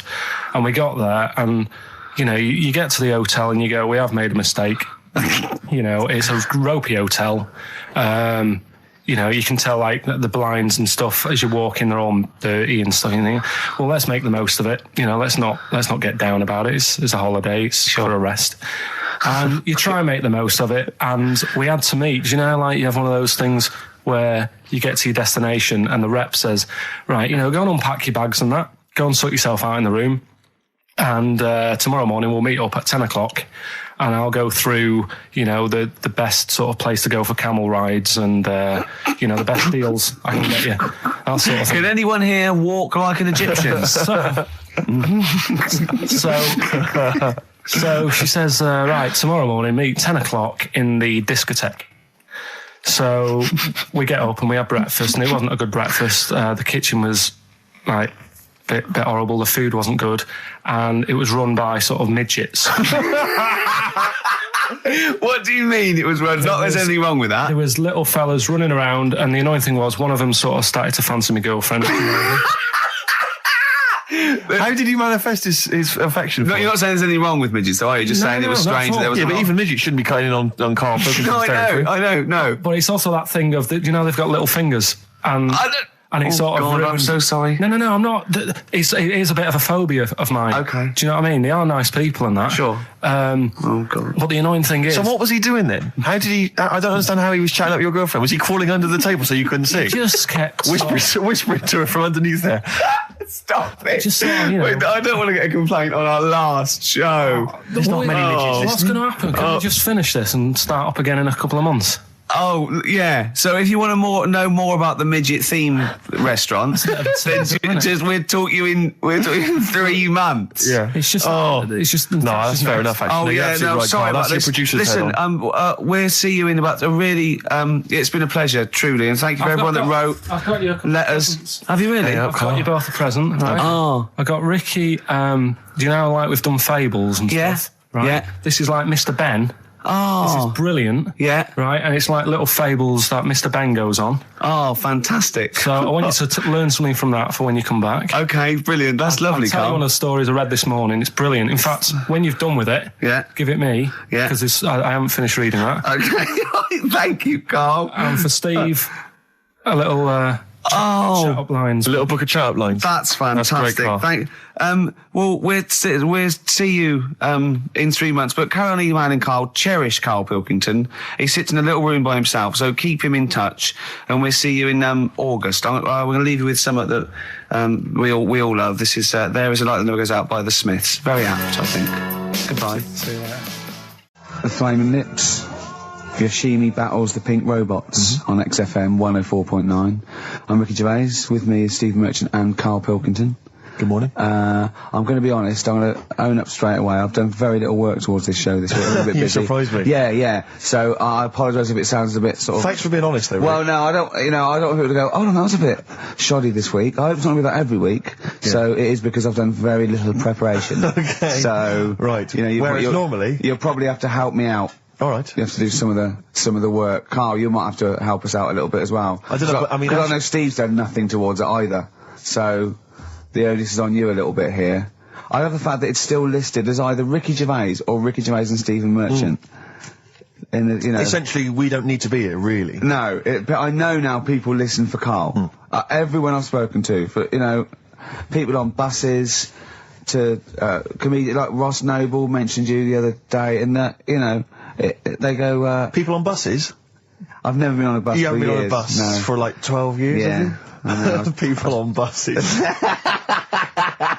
I don't know why I find that so funny. I just know the idea of you being on a bus. The idea of you handing over your fare. They're shouting out from the window. Right. They're going, "I love Carl." Right. Yeah. I'm walking along. How much is it on the bus? 20 pence. No, come on, seriously, how much is it? One adult for terminus, please. I love the fact, they do that thing where, like, if they're interviewing What is it, Paul 50, Newman or 60 someone p? famous. No, it's quid, isn't it? They It's a always, quid. They always say, how much is a pint of milk? And that's supposed to prove if you're sort of still in touch with your roots or whether you're too big a celebrity. Yeah. You've got no idea how much it costs on the bus. Quid? have you? It's not a quid. 120. No, it's not 120. Pint of milk, about 50p. 30p. Oh, brilliant. Wow. Because, it's fascinating because you gave this stuff, you gave this stuff up before you became a celebrity, didn't What? you? You were always Lazy. Because people always say to me, like, Ricky seems a bit obnoxious. Who says that? Well, no, they say, No. Who comes up to you and just says that? The guy on the tube did it. I swear to God, he came up. He said I was watching an interview with Ricky. He said, he's not a nice piece of work. I went, he said, no, I've got friends like that. And it's like they're always talking, they're a bit irritating, and you sort of let them off because they're your mates. But I was going, well, hang on a minute. He went, Well, two things. It's sort of my job talking, and being interviewed, essentially you do have to talk. Yeah, So yeah, if about that's- yourself. If that's his only criticism, then I'm not too bad. No, he didn't think you were funny either. In fact, he had a whole list. I say a list, a petition. It wasn't Dickie Anderson, was it? It wasn't Richard Anderson. I hope he's listening. He's our biggest fan. I'll tell you what, Mock Turtles need a remix by Fatboy Slim, don't they? Mock Turtles is a great tune, but I'd love to hear it remixed. Yeah. Mock Turtles, Can You Dig It? Remixed by Slim. Yeah. Yeah, XFM 104.9, Ricky Gervais, Steve Merchant, Karl Pilkington. Ooh, stuff to dear, do, what's going on? What's stuff been to happening? talk about and that. What's been going on? Before you came in, you saw it, didn't you? That experiment I was doing with the... An experiment? Yeah. Well, all I know is as I walked in the building and I passed the little kitchen area, you were hitting Carl on the head with a tin tray. Didn't it make a good noise? It was a great noise, but I'm interested to explain more about the experiment. 'cause- Well, I wanted to see how hard I could hit him and make it resonate, right, before I either caved his skull in, or, Right. you know what I mean? So, you had to hold it quite loose, so it could, vibrate, but you had to grip it hard enough to give it a good whack. Right. And his head's brilliant for hitting stuff on. Is it? It is perfect. 'Cause Carl, it's like could we recreate that moment a bit later on the radio? You'll notice that you've been on for 15 minutes, I haven't said a word. So it's had a bit of an effect on me. It's still a little bit shaken. Okay. Oh dear. But yeah, do it again later. We were talking about your head a little bit earlier, weren't we? It's not going to mean that you're sort of a bit, fuzzy thinking, is it? It'll be alright. Yeah. So... Okay, good. Can we recreate that later, maybe towards the end of the show? Just hit you on the head with various objects, see which make the best sound? He said talking about Time Out. I said something about in Time Out, and he went, yeah, do you read that? I went, yeah, I read it, get it every week, yeah. He went, there's no point though, is there? He said, because it's like a telephone directory. You know, if you want to look something up, you look it up, but you'd never sort of browse the telephone directory. And I went, that's an interesting point. He went, although I did. When I was in Scotland, I just looked up how many Macs there were, and there was 42 pages of them. How bored are you in your hotel room in Scotland to suddenly start working out how many people start with Mac? Were you sat in your room? There is nothing else that you can think of to do? I've been working. It's when we did the show from, XFM did some stuff from Edinburgh. Yeah. You were sat in your hotel room? Sat in the room, waiting to sort of go out and get some food and that. Sat there. Why were you waiting to go out and get some food? Because we were all going to meet up. We're going to meet up with, with Simon. So you thought, I'm not going to switch the TV on, I'm not going to read a magazine. The telly was on, nothing was on, I wasn't impressed with anything that was on, so I'm looking around the room. I had a couple of the free shortbreads. I love the fact he remembers. Yeah. He remembers a specific biscuit he had. Yeah. That's fantastic. I had a couple of them, and then, looked around, there was a Bible, and I thought, well, I know about that. Yeah. There's nothing in that I don't know. So, got the phone book up, and I immediately thought, there's a lot of Mac this and Mac that in Scotland, Macintosh. Mac Daddies. Macateer, there's loads of names. So I thought, I wonder how popular it is. I wonder just how popular it is. 42 pages of Macs. Did you count how many pages there were? Yeah. Did you just work out from the numbers on the bottom of the page, or did you literally count them? I counted. Right. And how many do you reckon are on a page? There's a lot in there. If someone could tell you approximately how many names they get on one page. How long did it take you, this whole procedure? What, the counting? Yeah. Not that long. No, it's just 2 pages. Yeah. It's not that much. They're all together, and what did you luckily. do once you digested that information? What did you do with that information? Did you tell people when you went? I mean, look, how long ago was the Edinburgh Festival? I stored it along with the biscuit. I love to get in his head. I imagine it's a big warehouse, and there's lots of partitions for weird stuff like kids born with tentacles and things like that. I imagine there's like quite an old caretaker, and you go in there, you say, I'm looking for it. He goes, hang on, I know where that. I put that somewhere. Hang on a minute. Is this the one when they shave the cat? No, it's not shaving the cat. This is the Max. The Max. Oh, Scotland, the shortbread. Well, don't give me the shortbread, because that's putting me off. But the what's the name though? Do you remember last week I was talking about the hairy kid? And I think that's every week, Carl. That doesn't narrow it down. All right. Well, we were talking about that hairy kid in the woods, and did a bit more research this week. Okay. Found a good story out about a monkey. Right. Which I'll tell Ricky a little bit about it. Tell me, come on, tell it now. No, tease me with we it. should keep this. It sounds exciting stuff. That's got 'em, right? So we'll be doing that. we've got the audience. We've got Rockbusters again this week. Yeah. We've got Do We Need 'Em? Yeah. What are you trying to get rid of this week? Cockroaches. Right, good one. I can't think of a reason to keep them. Looking into that, I'll sort the matter out. That's coming up. Excellent. We've got, I'm teaching you some more stuff. Oh, yeah? Yeah. He phoned me up today. Yesterday it was. He's been researching, educating Ricky. He said, what do you want to know about? I don't know. He said, you interested in space? And I went, yeah. Phoned me 3 hours later. He went, no, nothing about space. I went, what? He said, I couldn't find anything interesting. I said, you couldn't find anything interesting about space? Yeah. It's big. It's pretty interesting, Carl. It's big, but there's nothing there. That's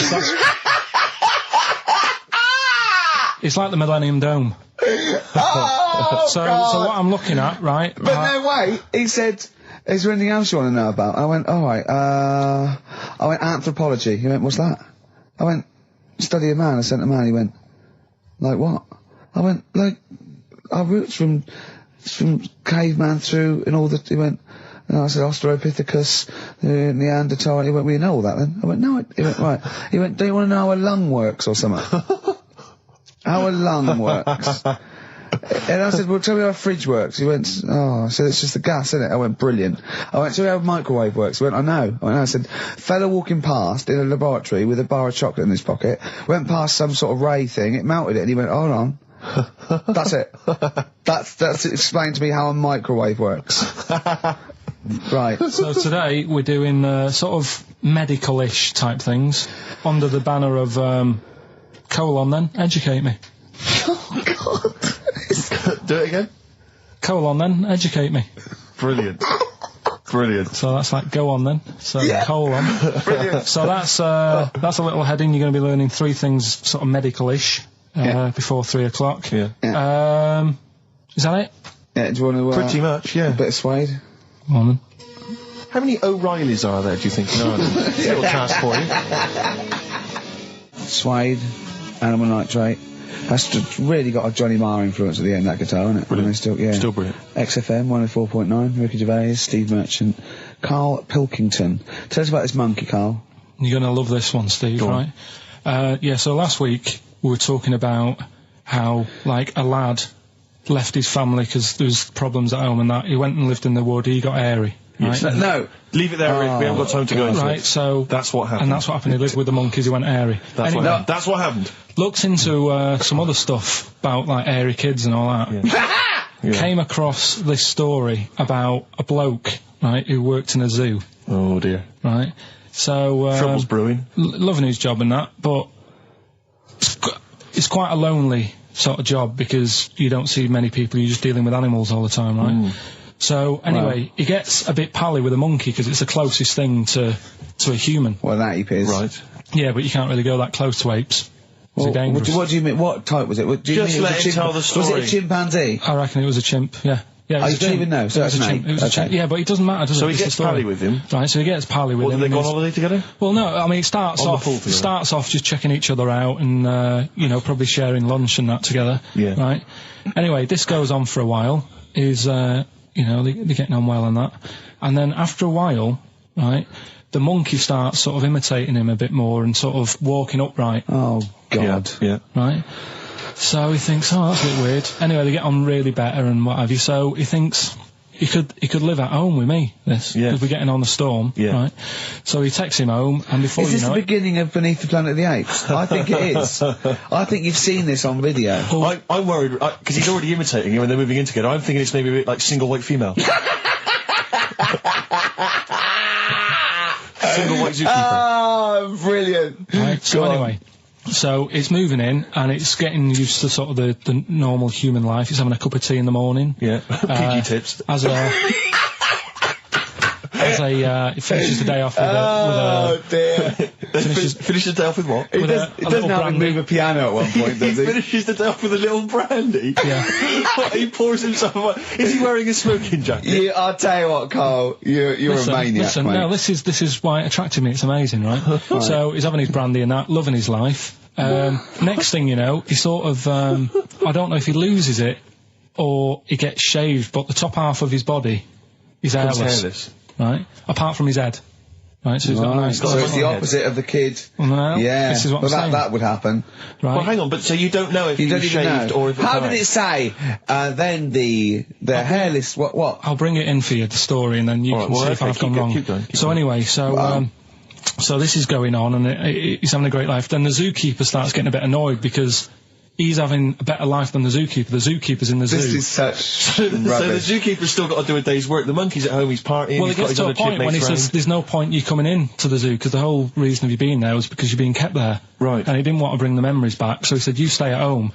So You are you're talking such. Just let him finish. God, I don't know if I can sit here and listen to this drivel. I'm fascinated. It's It nearly sounds over anyway, amazing. right? It sounds extraordinary, Carl. So he's walking up, right? He's having a tea in the morning, finishing the day off with brandy. Gets a bit out of hand, only tries it on with the zookeeper's wife.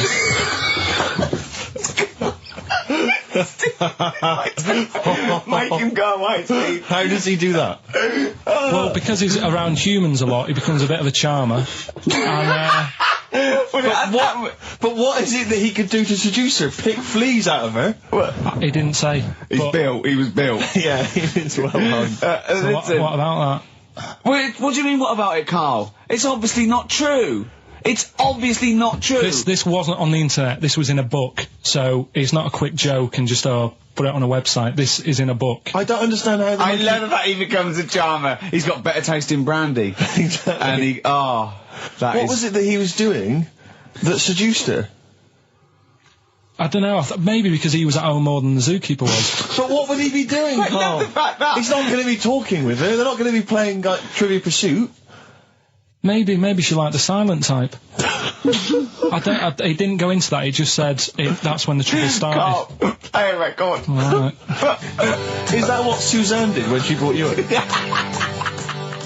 Feeder. Just the way I'm feeling. XFM 104.9. I love that. Carl, you're panicking. You've just remembered a song from your childhood, and I don't know what you're talking about. But I'm going to give out a number. Please take this number down if you can help, Carl. It's 08700 800 1234. Right. I'm not that bothered. We were talking about a track from the 60s. Yeah. Mighty Quinn. Yeah. And it was on the same compilation. My dad had a tape in the car, and the tape was always on in the stereo thing in the car. And I used to sort of sit through all this stuff I didn't like, but knowing that coming up soon was a song about a monster with purple eyes. It wasn't Puff the Magic Dragon. It wasn't that. A monster. There must be something else about it that give people. Do you remember a chorus or a few lines? It says something like it was a one-eyed, it had big eyes, purple, and it eats people or something. The big-eyed purple eater. Wasn't there a song called something like that? The big-eyed purple. And it was a hit. I'm sure there was a song which is something like the Intergalactic Purple Eater or something like that. It's a novelty song. Rubbish. What, by the Bonzo Dog? Yeah, it's that sort of thing. Yeah.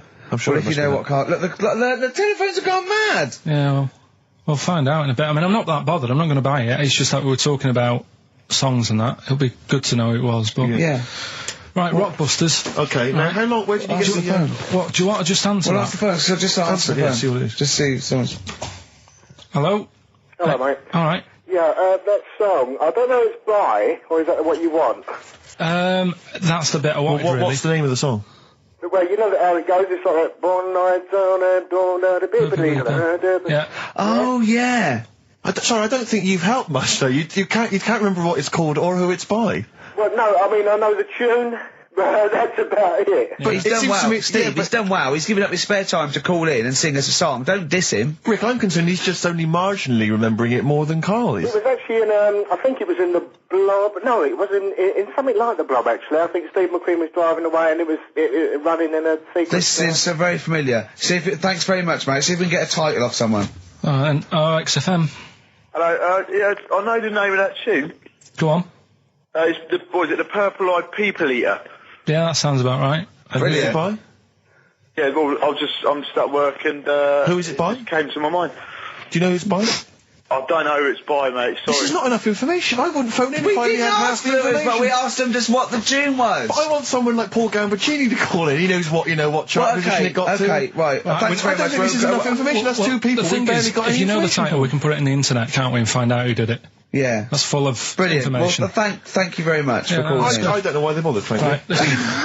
Sorry, no, I mean, I just think if you're going to bother to call in a radio station, have the facts. Have all the facts you have. Well, he hasn't got the facts, and he runs the radio station. He doesn't run it. They keep him here like a mascot. He's like a pet, isn't he? They have him running around the office. God. Now listen, it's Rockbusters. I've got the prizes here. Rick, I'll be honest with you. I mean, we've given away some shoddy stuff in the past. This is the worst collection. Tat, is it? This is really scraping the bottom of the barrel, Carl.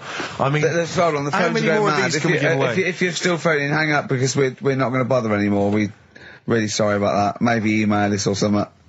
How many of these can we give away? Look at that. It's only Fools and Horses. It's the Christmas special from not this year, the year before. Yeah. I mean, we have given away so many of these. I imagine there's charity shops throughout London. Throwing them away. Yeah, throwing them away. Yeah. So we got that, dear. and if you didn't watch it, if you weren't one of the 20 million that watched it. Blue-eyed, fat-legged, purple eater people, if they had a big and had a big boo. It's something like that. And once again, the best chill-out album ever, with, this pretty much rubbish. It was a big boo. Actually, no, the songs were okay, but purple eater. It's just basically a collection of songs you might have heard on adverts. So enjoy that. Oh god, this one again, the best air guitar album in the world, Volume 2. This is no longer an entertainment show. This is three people chatting to each other now and again. Sometimes we remember it's going out, sometimes we just take a call for our own amusement. I mean...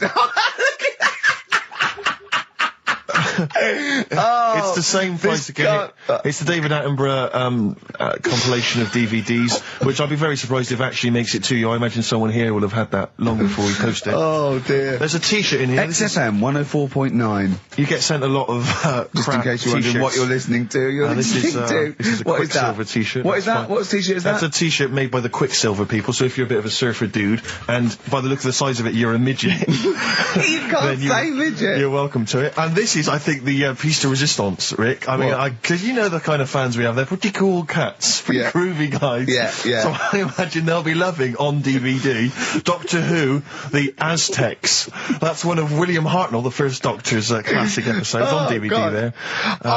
You know, Rubbish. That's rubbish, Carl, those prizes. I'm ashamed to give them away. Carl, frankly. you know our mate Johnny? He's a Doctor Who fan. Yeah. Do you remember, he bought, the Doctor Who magazine, and he went, to the toilet, and Steve got post-it notes and put geek on every page. And Johnny opened it on the tube, right, and it had geek and everything. And Johnny bought in the new Doctor Who magazine, I think this week's or this month's, right? And they've done the perfect Doctor Who fan, right, what the geek is, right, and it looks exactly like Steve. Alright, don't ever go, Rick. It does. And he went, and I'm going to try and put it on the website. It's amazing. It's got your hair, glasses, it stands like you, it's sort of dressed like you, and it's only, it's hilarious. And he was, I mean, I'm insulting you now, it sounds like an insult, but if you'd see it, you'd laugh. Well, Rockbusters, right? Yeah. Right, here we go. Just a little bit annoyed. Just, 3 clues. We've lost all the energy in this show, haven't we? Well, I can't get over that insult. I'm just a little... No, Three. we did though. It just came out, no, I can be honest with you, things, it came out 3 left clues. field. I wasn't expecting an insult. No, And, but I I think thought there was a sense of camaraderie on this. No, but I'll side. bring Just it email and in, you'll see what I mean. ricky.gervais at Right, play a record. I'm xfm.co.uk. just annoyed. I can't What are we listen to doing? Robert's I'm just reading out the clues. Should we put this, let's put this one in for the Sony Award. Let's put this show in for the Sony Awards. Play a song, Carl, because I need to discuss things with him. I've talked before about in Edit second it down. Get this down to 3 minutes. It'd be a great show. Rockbusters in a minute. XFM. Lonesome Day by Bruce Springsteen from his new album The Rising on XFM 104.9. Ricky Gervais, Steve Merchant, Karl Pilkington. Former just phoned in and said to Karl, stick up for yourself. Don't listen to that Merchant. He does my head in. He's so arrogant. I don't think I'm arrogant. I think I'm mean. Yeah. I just think I'm sort of objectionable. I don't think it's arrogance. I think it's No. sort of nastiness. Yeah. I'm just not a very nice person. But believe me, I'm not arrogant. I think I'm pathetic. We've had a lot of emails saying, could you bring back White Van Carl? Oh, yeah. Which is that section of the show where we ask the questions that the Sun asks Someone various else. random punters Yeah. of Carl. But sadly, recently, they've got very politicised and very kind of, basically a little bit depressing. So there's not really anything appropriate. But I have trawled the papers looking for other questions posed in other sections of the Sun. Good idea. I was just looking here at the Dear Deirdre section, which is the sort of problem page. I don't know what your views are on I'd this. love to see Karl. Oh, God, can we get him a job? As an Just agony. ask. Oh, my God, that would be amazing. Right? Well, here's one. I'd like to see your view on this, Carl. I'm a happily married 42-year-old woman with 4 kids, yet I've developed a huge crush on pop star Darius Dinesh. Yeah. It sent my hormone levels through the roof, and Yeah. last night I woke my husband up at 4 a.m. for sex. We've been married for 20 years and he can't believe his luck. Recently I've been having... I want to go to I'll stop you there. Why are you telling me? Right, carry on. Sorry. Recently, I've been having erotic thoughts about Darius morning, noon and night. Yeah. I haven't felt like this since I was a teenager and mad about Donny Osmond. My husband is amazed at the change in me. We had sex twice last night and again this morning. Again, why are you telling me this? Yeah, go on. He's just boasting. This is not a problem. There's not a problem What's here. the problem? No problem, just wanted to tell someone. Thanks very much. I watched Darius on TV last night, and when my husband came home, I dragged him into the kitchen and we made mad, passionate love. Right, they did it then, twice last night, once this morning. That's 4 times. 5 times she's mentioned it so far. Yeah. She's doing all right. My husband, this is a great bit. My husband thinks it might be his new moustache. Or that I'm going through the menopause, but I You know were thinking different. of growing a moustache? I was Just thinking thinking of of growing a changing tash. luck with the ladies? I love the idea that's what he thinks it is. He's telling his mates in the pub. You should gone grow mad with for me. these. Grow The with old these, Tom right? Selleck. 5 times in the last 24 hours. Hooray for sexy Darius. So, what do you make of that then? What are your views on that? Hold on though, if that bloke is reading that paper, That narrows it down It's a gotta bit. be, yeah. Who else did he know? His wife likes Darius. He's had sex 5 times that night, and he grew a new moustache. He's thinking, I wonder if that's me. Maureen. Yeah, go on. But what's your concern? Because I'll tell you what her problem is. She's worried that, the reason that she's now kind of overly excited and she's, having this great sex with her husband is because she's actually fantasizing about someone completely different, younger. She's having these wayward thoughts, isn't she? She's a bit concerned about that. What's your concern? What are your thoughts? I reckon she's going to start shoplifting soon and coming out in hot flushes.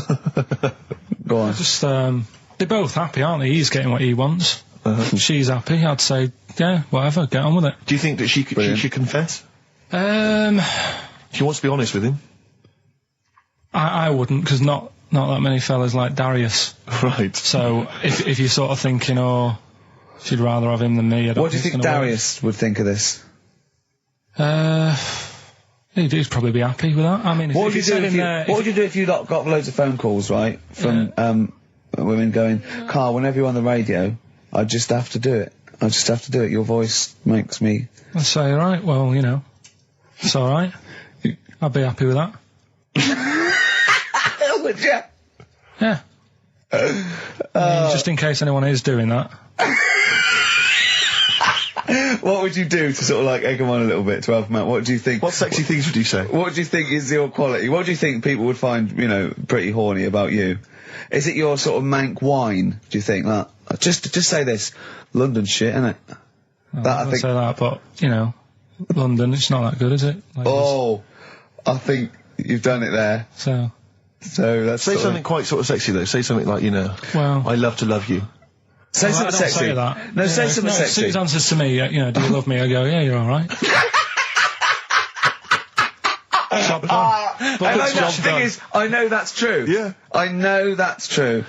That's brilliant. But because one of the things that Deirdre says is that she's wondering if this marriage is going a little bit stale and needs to be freshened up. They need to give a new spice, a new spin to the marriage. What would you do? What advice would you give to spice up, something that they've been married for quite some time? Get Darius, all Darius things, get David Snedden's new video on the telly. What do you reckon though, Karl? Just treat them. Do you know what I mean? Just surprise them now and again with stuff. That's what I do. It's what you got those condoms, didn't you, that you got 2 for So, 1 off? hang on, what? You've never done that? What? You've surprised Suzanne with what?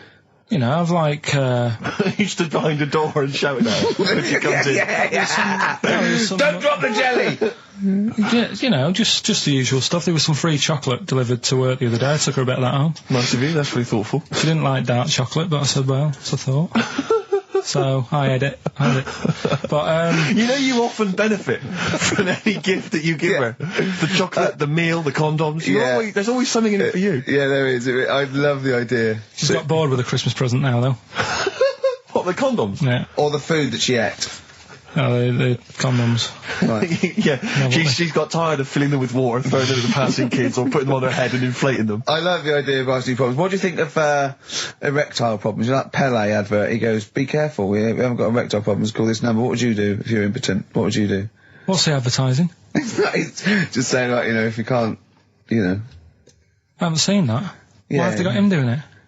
Well, he used to be able to keep it up for hours, the ball, and yeah. What would you do if you... To advertise that? No, if you suddenly couldn't get, What would you do? I don't think it'd bother me now. I know you're 30! What's that? You're talking like you're an 80-year-old. Yeah, but do you know what I mean? You sort of been there, done that now. It's like the boxing and the dancing that I did. It was good as a kid, and now it's like, take it or leave it. You need to write to Deirdre. Supergrass, Seen the Light, XFM 104.9. We're a little bit worried. We might have a technical hitch here. We've had no emails, and usually we get loads and loads. So we're worried it's us. Can someone send an email? Yeah, just a test email. Yeah, but we won't know if they have or not. They might just be ignoring us. No one might be listening, Steve, so this isn't proof. I guarantee there's at least one person who would send an email.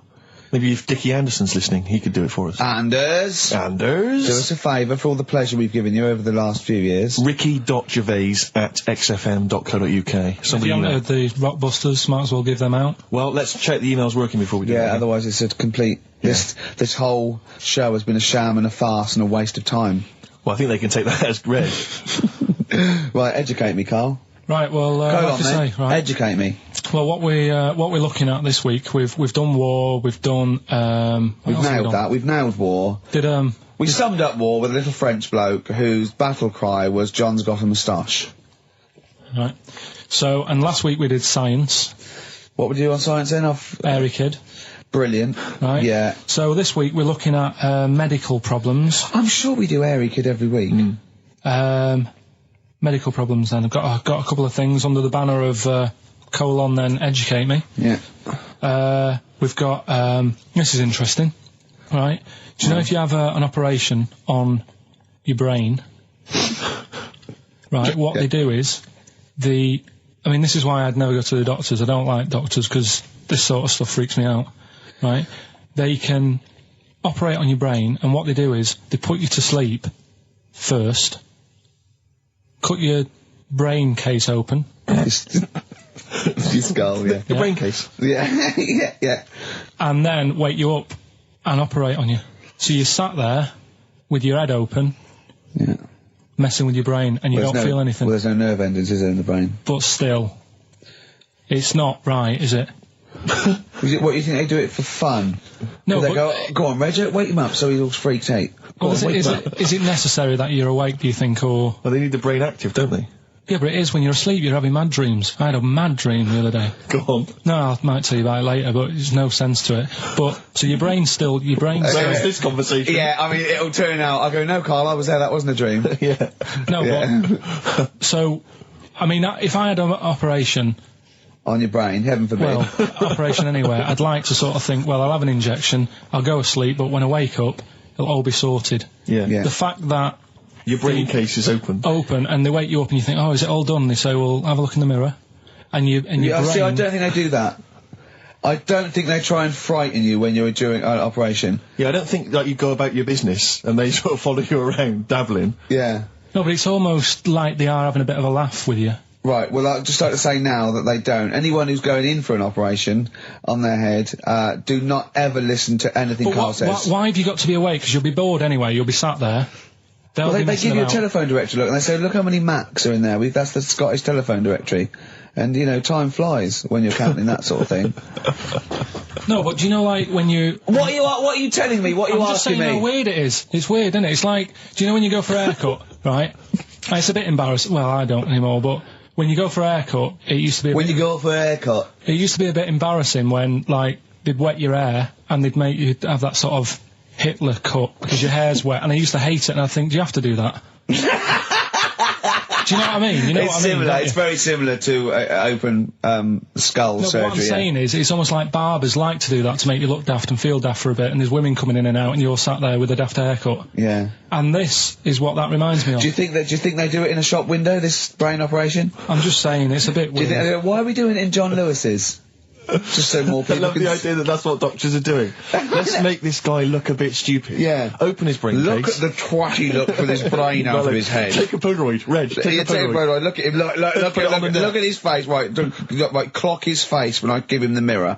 Get this on camera. Put this fake nose and glasses Sorry, on. did you teach me something then? Was that I educational? taught you that your brain case can be open with your awake, and you just sat there sort of letting them get on with it. Brilliant, I've learnt that. I'll never forget that. Right, go on, anything else? You'll love... Let's play a song, because the next one is amazing. What, even more amazing than that? Yeah. Play a song? Yeah, bit of Bowie? No email still, by the way. No, I don't think it's working. It's not working today. Lady so Stardust. We'll have to do a phone-in for Rockbusters. Off the Ziggy Stardust album. Alright. Bit of David Bowie. When's that ever hurt anyone, Steve? Never. Lady Stardust off Ziggy Stardust and the Spiders from Mars on XFM 104.9. I'm Ricky Gervais, Steve Merchant. Karl Pilkington is in the middle of educating me. Colon then, educate me. Right, so, I've learnt that you can, you know, fiddle around with your brain when awake. That's brilliant. I've never been a fan of doctors, though, so this was a good one for me Yeah. to look up, because... Yeah. Did I tell you the time when, the doctor said, I was going to die? Alright, keep talking. Right, ages ago, must have been about 15, right? And, at lunchtime there was this... We used to have a choice of stuff to do at lunchtime, right? We used to have, like a burger place that had an arcade machine in it, right? So we used to go there, and play on that and have a burger. Or there was this baker's, right, that my mum worked at, and did great cakes and stuff, right? So she used to like bring some home and that, but she couldn't always bring them home every night because, you know, they'd cost money, and she used to get them for free. And they used to say they'd rather chuck them away than give them to the staff because there's a chance that the cream might be off. Right. Right, so they used to chuck them round the back. So I used to go round the back with my mate and eat a load. Brilliant. Scavenging, eating out of bins. No, it wasn't out of bins, they were still in trays, but they just stacked them up near the bins, right? So this got out, I mean, it used to be chocker. Once the school found out, everybody used to go there, and it'd be like, well, have a cake. The headmaster crawling through, fighting the kids off. Right, so I'd have, you know, you just eat, I don't know, 6 jam donuts or something, and then you'd spend your dinner money on the arcade machine. Brilliant. Right? So it was a good afternoon, really, right? So you'd do that, and this one day I must have had 6 or 7 jam donuts, a few Congress tarts. What's a Congress tart? I love them, I can't get them in London, right? So I'd have some of them. If anyone can get a Congress tart for Karl in London, please let him know. So anyway, this day, that was just a normal day. Do you know what I mean? You'd once, twice a week, you'd have a load of cake. In your life, yeah. A normal day in your life. Were the frog boys there with the webbed hands and the big heads? And the horse in the settee? Yeah. But the day after one of these days, I had really bad cramp in my belly. Right? Yeah. I was like in agony, could hardly walk. So I said to my mum, you could hardly stagger to the free cakes. So, I was in absolute agony. I said, I don't like doctors, but you'll have to get a doctor in because I don't know what it is, I can't walk. She gets the doctor round, I won't say his name, but he said, well, doesn't look like he's got long left. Blimey. So I was a bit like, hang on a minute, I've only had a few cream donuts. Yeah. My man was panicking. Sure. He went, my dad came in from work, she said, something's really bad with Karl, I think it's serious, you know, the doctor said he ain't got long left. So he said, what? He said that and just left? So she said, yeah. He said, I'll have to call him then. So he called him up, said, what's all this about? You know, Karl hasn't got long left, how long's he got? So he goes, I was only messing. He's just had some bad cream. Can you believe that? Well, the thing is, I like the fact your mum didn't ask any questions. I know. She didn't go into detail. Can you explain more, doctor? No, I got to show off. No, but she doesn't. You know, I don't want to diss you or your family, but I imagine if I was there, I'd have known the doctor was joking. Yeah. That's all I'm saying. I mean, I sound very arrogant there, but I imagine he went, what's he been doing? I had about 6 cream grains. Oh, right. Oh, wow. He hasn't got long to live then. I'll see you later. That's what I think the doctor did. Yeah. I just love the idea your mum just let him go.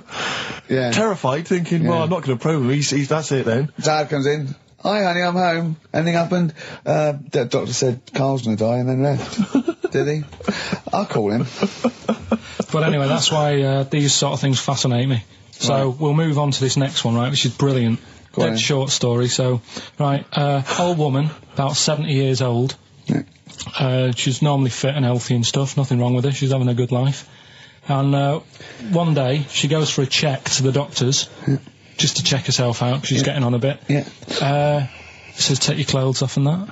So she does, and checks her out, says, yeah, you're looking good, turn round. He said, oh, God. He says, you got a tumour on your buttock. Right? So she goes, oh, what, can you do anything to sort it out? So they go, yeah, we could book you in for an operation, it's best if we remove this. Books are in for an operation. Operation day comes, strip her down and that. They're all stood round, the doctors. Start to operate. It only turns out it's a pork chop that she sat on 5 years earlier and it had stuck to her buttock. Right, Karl. I can forward you... serious. Right, okay, Karl, I'm telling you now, I'm leaving. I'm never doing this show again. No, I'm serious, honestly. You're talking... I've never had such... You are... Play a record. I couldn't believe it. What do you mean you can't believe it? Stop the record. Right, okay. Right, what do you mean you couldn't believe it? No, when I read it, I said, I've got to tell Richard... This woman had a pork chop stuck to her arse for 5 years, you mental case. Of course she didn't. Doves caught by the river. People are going to think you're thick, Karl. Well, they can think what they want, because if they do their own research, they'll probably find the story. Because it won't have happened that many Carl, times. think about it. I mean, how could an old woman have a pork chop stuck to her arse for 5 years? She said she couldn't remember even making one, so she was as surprised as the doctors were. But hold on though, she presumably must have sat on it naked. Yeah. Didn't that bring back any memories? I know it's weird, but Carl. But why would it stay there? Why wouldn't it fall off when she had a bath or a shower? Grease. What about a bath? But why didn't the doctor realise that when he first looked at it? Yeah. Was he not paying attention when he said, I think he's a tumour? Didn't it Carl, look a big listen, question? think about it. A pork chop stuck to your arse for 5 years. You're naked, you sit on a pork chop, you go, nothing. Yeah, no, there's nothing weird about that. I can't feel anything. Even if you had a dead leg, the time you that pork chop, what else you got dressed? well, she might have not have done that much. She's old. She probably just sat down and didn't move for a bit. And over time, it's stuck, and then... What do you mean over time it's stuck? Do you think the longer something there, the more it stays there? Look, I know that's why the pork chop goes, well, we've been here a year, we're not going to move now. I don't think we're going to move now. I'm quite, attached to this buttock. I think I'll stay here for another 4 years until some doctor works it out. I love the idea they got her into hospital, they gave her the bed baths, they got her ready for the operation, they laid her out. They were just right to take get the scissors or the knife, make the incision. Hang on a minute. This is a pork. Bring me a frying pan. This is a pork chop. Right. Crazy, well, okay. Well, if you're happy with it, then I'm happy with it. Fine. Right, that happened then. So did the shaved monkey who got off with a wife. Fine. Rockbusters. Then we've got a problem with the email this week. Yeah.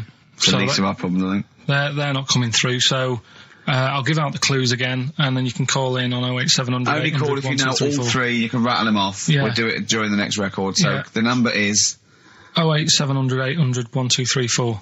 Right. 08700 800 1234. Right, okay, so you've got that. So call in if you know all three. Yeah, the three, just to recap.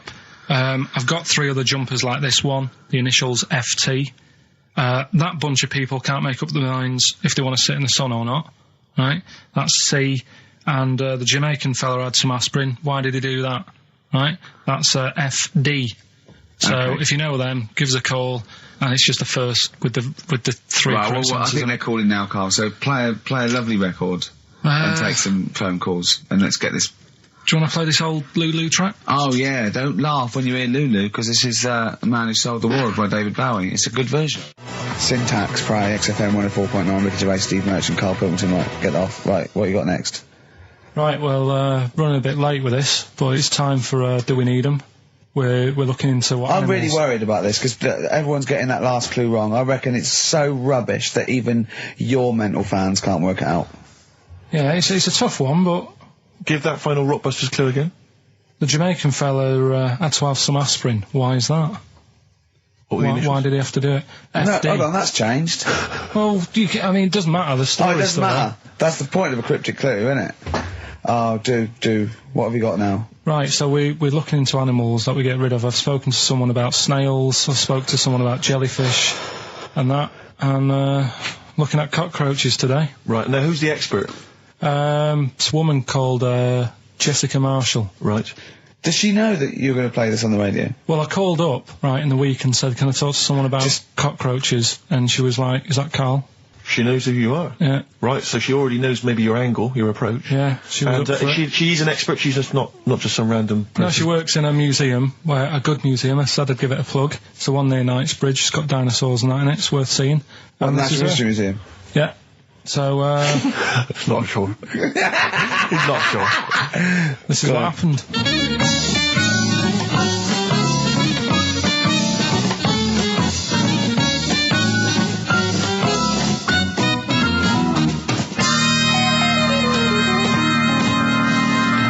Now, what I'll do, I'll tell you as much as I know, and then you can fill me in if I'm right or wrong.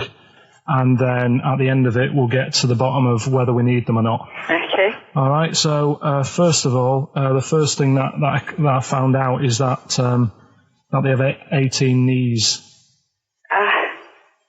That's not exactly possible. They're insects, so they have 6 legs. Yeah. And a knee is usually the junction between femur and tibia. That's sort of classic human knees and every other animal knee. So with 6 legs, you can only have 6 knees. could somebody sort of got mistaken for seeing one that was a bit double jointed?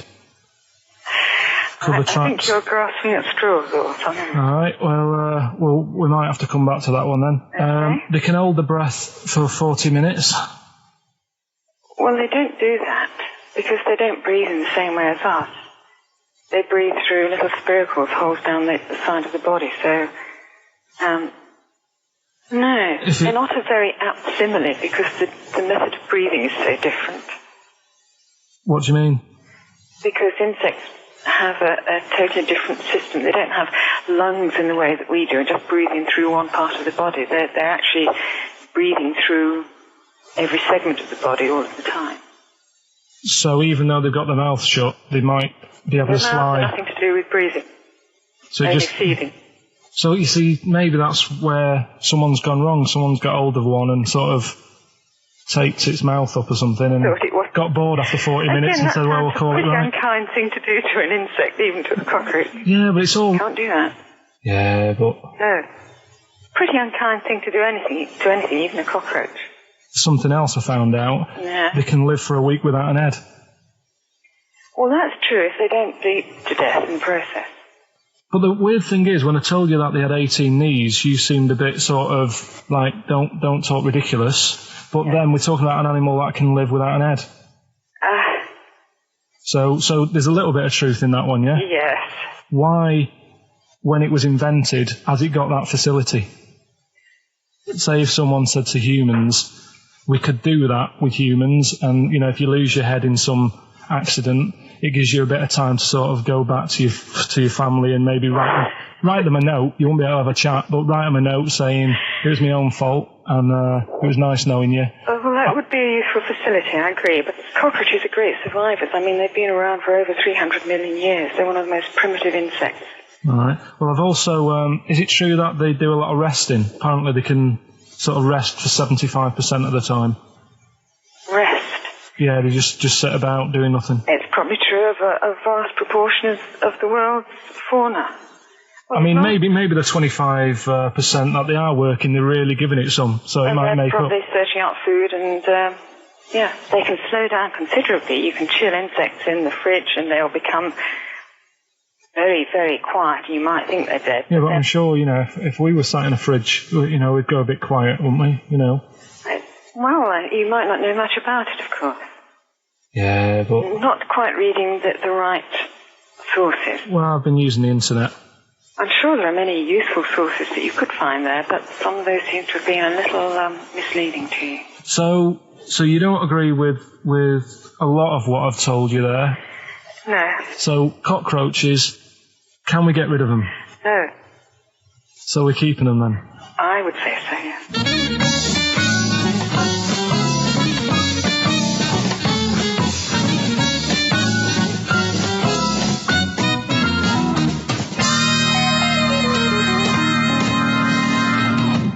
I think we should get her on more often because she sounds like she'd be a bit of an ally, really.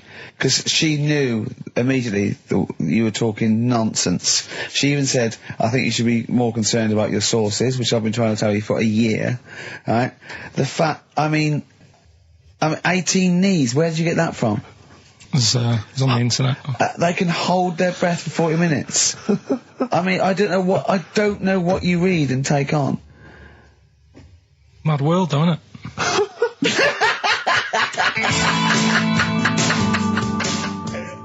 Right. The Cure, obviously. Yeah. Some. Right, Carl's been taking phone calls for these clues. Right, and so everyone's been saying the same thing for the last one. He's been going, no, and I'm worried. I'm always worried. FD. I just overheard him on the call there going, what have I been saying? Oh, no, it's FP. Dickhead. Right, give me the clues out. It's a roll-up. Right, tell people. We're really sorry to anyone who would have got that right. Okay, right, do the clues quickly. Tell them it'll be a rollover, so we have to do 3 new ones. Do you not write these down, You're such a... I don't write the answers down in case Ricky looks over the thing and sees the answer. Why would I cheat? I'd rather you do something right with your life. Right, well, the clues were I've got 3 other jumpers like this one. Yeah. That was FT. Yeah. They got that. 4 tops. Yeah, that's all right. Good, well done. That bunch of people can't make up their minds if they want to sit in the sun or not. That was C. They were getting that. That was charlatans. charlatan, right? A bunch of them charlatans, right? What? What do you mean? What's Charlie? No, it's like, shall I go out? Shall we? Charlatans. They got it, right? Where I went wrong with this one, the Jamaican fella, he had to have some aspirin. Why? It's my fault, you know, I'm not cutting, there's no point passing the book or anything. I said FD. A lot of people were saying, Fred Durst, like, forehead hurts, which is a good one. Yeah, which would have been as good as any of yours. But I made an error, so we'll roll it over. No. What is the answer? We're wrong What is the prizes answer? over. Jamaican fella what? Add some aspirin, why do that? What's the thing? FP. FP, it was Frida Payne. Frida Payne. Frida Payne. Frida Payne. Frida Payne. That's awful. Carl, you've got to write these down next week. This is I'm right. sorry, You're the producer. I know, but I've had a busy week, haven't I? That's doing not stuff an for excuse. That isn't an excuse. Our excuse is we don't care. Yeah. You do put care. the work in and then make a mistake. Yeah. I mean, it's better not to try than try your hardest and be rubbish. Do you see what the point? We don't care. But you've got standards. Yeah, and you're not meeting them. Think of that. You're not even reaching your standards. God. Right, well, that's that, I guess. Well, the prizes will be giving those away next week. Bollocks again. Just completely... Song for the ladies to end the show with. It's from Nick Cave's new album, Nocturama. This is a track called He Wants You. Back next week. Remember, Frida Payne.